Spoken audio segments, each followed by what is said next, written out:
Do you want to attain peace in life?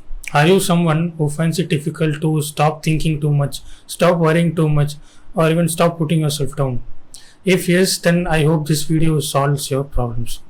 Hi, I'm Sumedhan Ramesh, and in this video, I'm going to answer how is it that you can find inner peace in every situation in life, in your own life that you face. So, before I give you guys a described or a 5-step process, I would like to talk about the difference between pleasure and peace, because most people they usually think that if you do need to attain peace, then you need to have some sort of reward or pleasure behind it. But that is not always the case, and there is a stark difference between having peace or feeling peaceful inside of yourself and trying to chase pleasure or feeling pleasurable. So, if you look at anything or any activity that has pleasure behind it, it usually has a different side to it as well. So, anything which has pleasure is usually one side of a coin, and the other side of the coin is pain. So, you have pleasure and you have pain. And in any activity that you pursue, or any activity or any action that you take which has pleasure to it, you can pretty much expect some level of pain associated to it. It may not be significant, it might not be something that is really challenging for you to face, or the level of pain that you face might be something that you can easily manage as well. But regardless of the extent to which you feel pain, you will have some sort of pain behind it.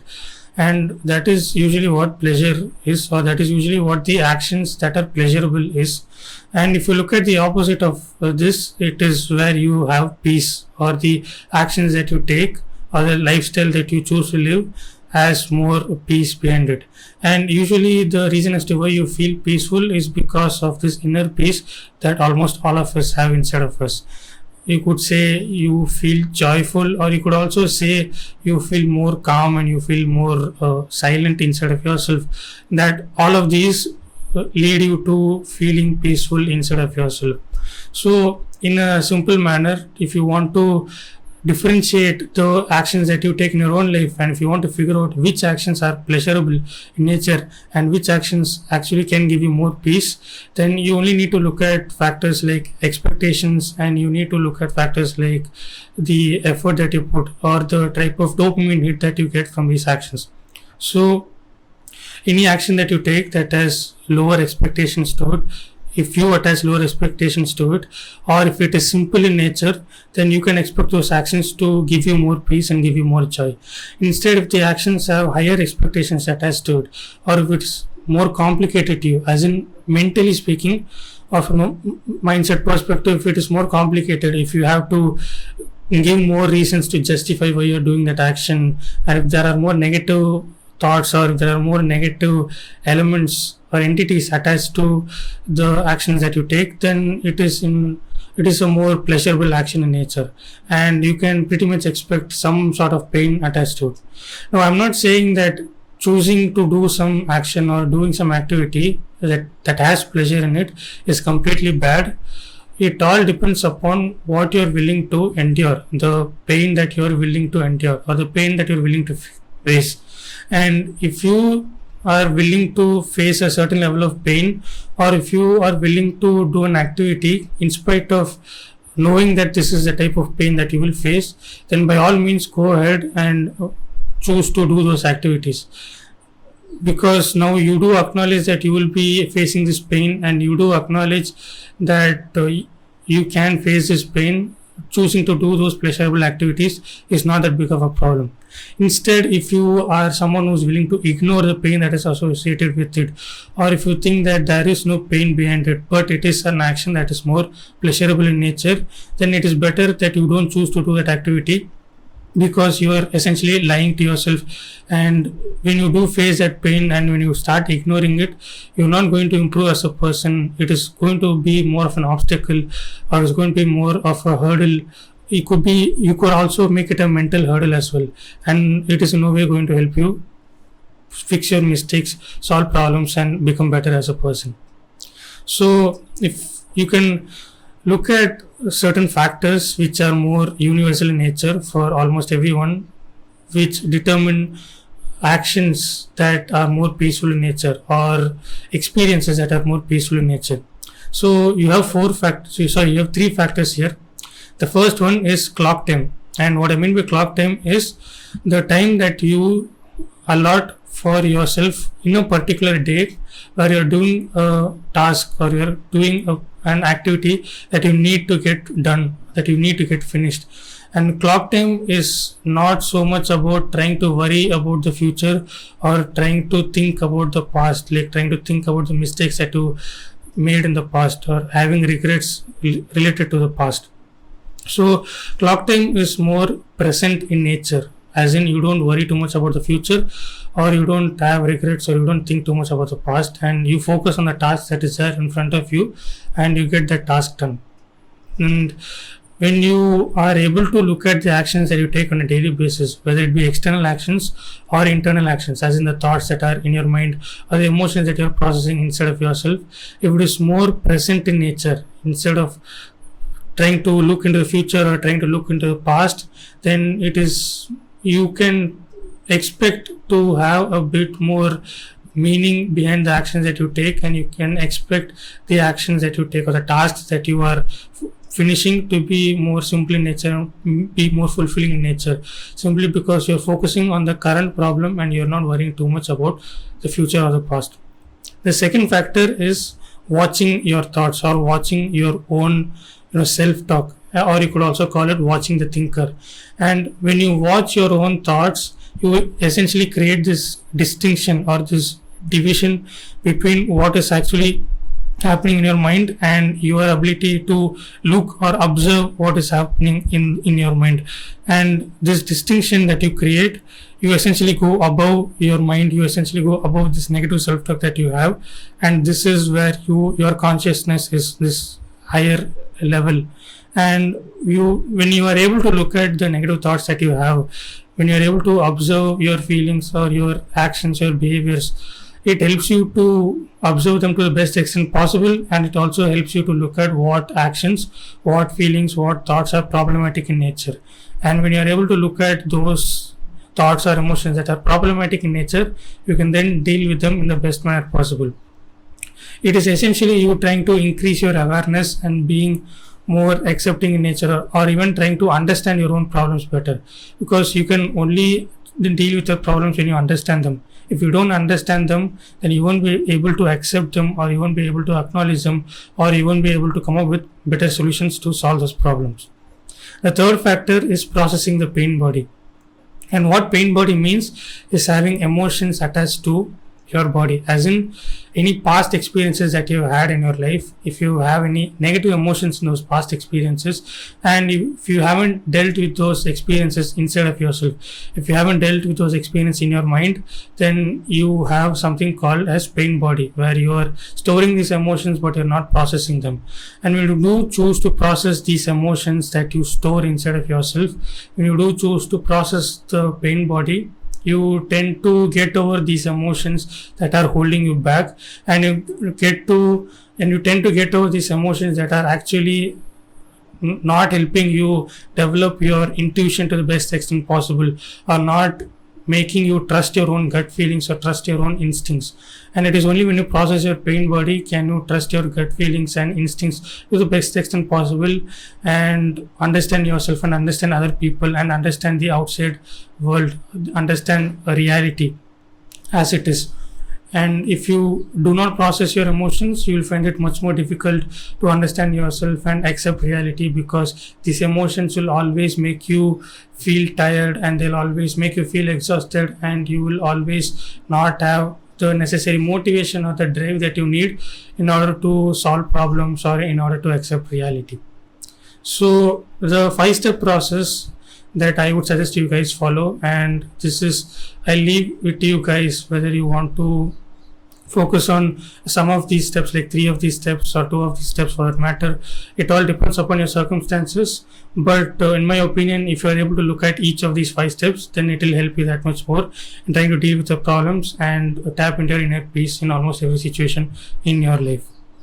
The first step is to be grateful.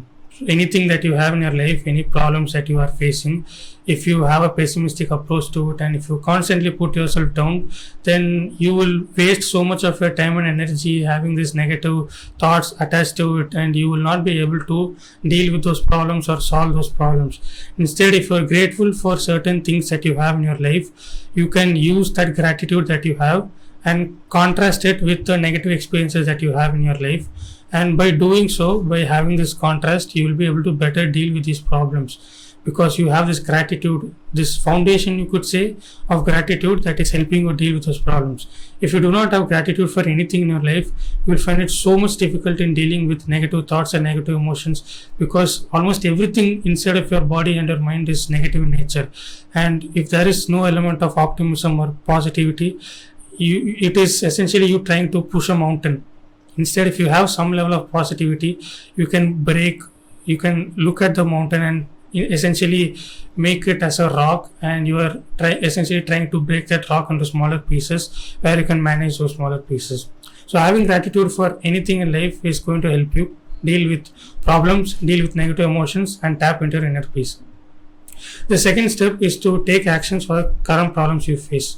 So going back to the factors that I just described for you guys, the first factor being clock time. If you essentially focus on the current problem that you have and look at that task that you need to do and get the task done, it is better than trying to wish you had a particular lifestyle, or trying to convince yourself of not being able to do it or being able to do it, or procrastinating and justifying why you're procrastinating. It is so much better to essentially shut your mind off these negative thoughts and start taking actions, because not only are you looking into clock time, and not only are you using clock time as a factor to tap into your inner peace, but you are also taking actions that you actually need to take. And by doing so, you make the necessary progress you need to make, because if you don't take actions, then you will not be able to make progress. The third factor is meditating or being more mindful. I suggest you guys do some sort of meditation where you essentially tap into the silence that you have inside of yourself. You can start with trying to do it for 5 minutes or even 10 minutes every day. And if you feel like 10 minutes is not enough, feel free to push it to 15, 20, 30 minutes. How long you want to meditate is completely up to you, but I suggest you guys do something of that sort. And if you think that closing your eyes and sitting in one place is not going to help you, and it's too traditional and you don't want to do it, then you can try to meditate by just opening your eyes as well. Although doing so is not going to be that helpful. Essentially, instead of meditating, the main intent behind meditating is to be more mindful. The main intent behind meditating is to tap into this inner silence, instead of having this chaotic thoughts in your mind, or instead of always having negative emotions inside of yourself. If you're more mindful, it helps you to embrace and appreciate the silence that you have inside of yourself, and appreciate the silence that is around you.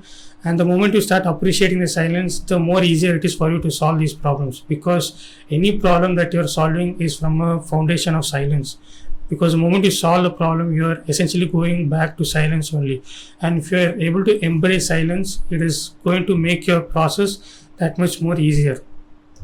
The fourth step is to accept facts and let go of unwanted suffering.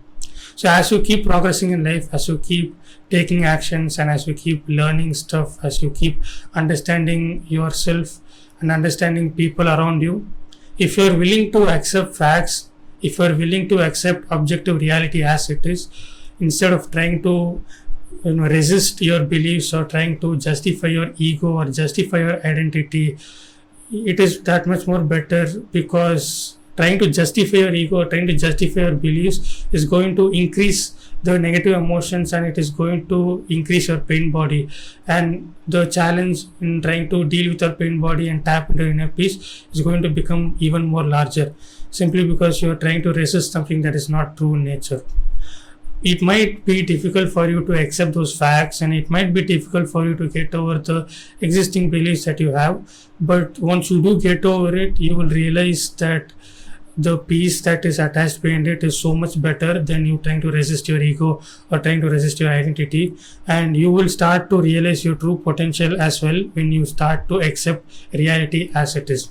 So I suggest you guys to do so. You will definitely find it as a huge hurdle to let go of your beliefs and process those emotions, but it is better when you do so, because the truth or objective reality indeed will set you free.